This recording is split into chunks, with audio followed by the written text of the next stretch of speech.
বিকাশ নিজের ইমেজের কথা ভাবুন। কটাক্ষ অভিজিৎ গঙ্গোপাধ্যায়ের বিকাশরঞ্জন ভট্টাচার্য নিজের ইমেজের কথা ভাবুন। আমার ইমেজ খারাপ হলে আমি বুঝব। ওনাকে ভাবতে হবে না।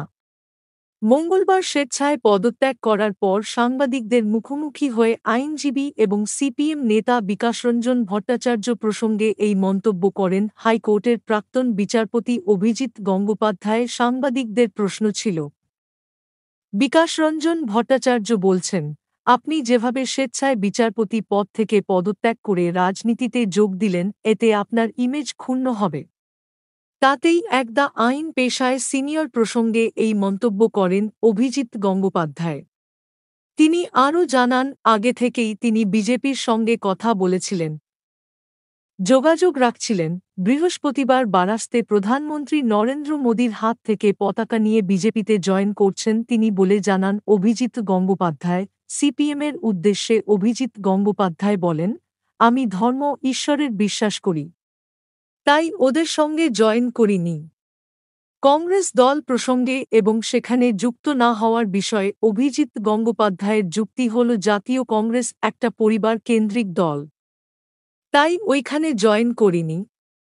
কিন্তু একজন ব্যক্তি বিচারপতির চেয়ারে থাকাকালীন তিনি কি করে বিজেপির সঙ্গে যোগাযোগ করে এবং সেই দলে যুক্ত হয়ে প্রার্থী হওয়ার ইচ্ছে প্রকাশ করে তা নিয়ে কিন্তু রাজনৈতিক মহলে প্রশ্ন উঠতে শুরু করেছে।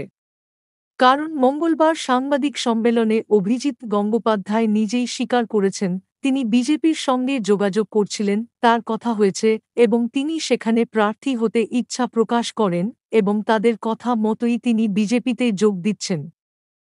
তৃণমূল কংগ্রেসকে বেনজিরভাবে আক্রমণ করেন অভিজিৎ গঙ্গোপাধ্যায়। তালপাতার সেপাই নামক শব্দ প্রয়োগ করে নজিরবিহীনভাবে রাজ্যের শাসক দলের বিরুদ্ধে কুৎসা করতে শোনা যায় অভিজিৎ গঙ্গোপাধ্যায়ের গলায়।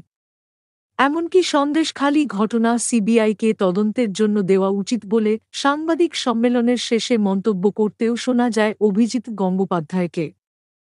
তারই মন্তব্যের পরে হাইকোর্টের প্রধান বিচারপতি সন্দেশখালিকাণ্ডে শেখ শাহজাহানকে সিবিআই হেফাজতে দেওয়ার এবং বেশ কয়েকটি মামলার তদন্ত সিবিআইকে দিয়ে করানোর নির্দেশ জারি করেন।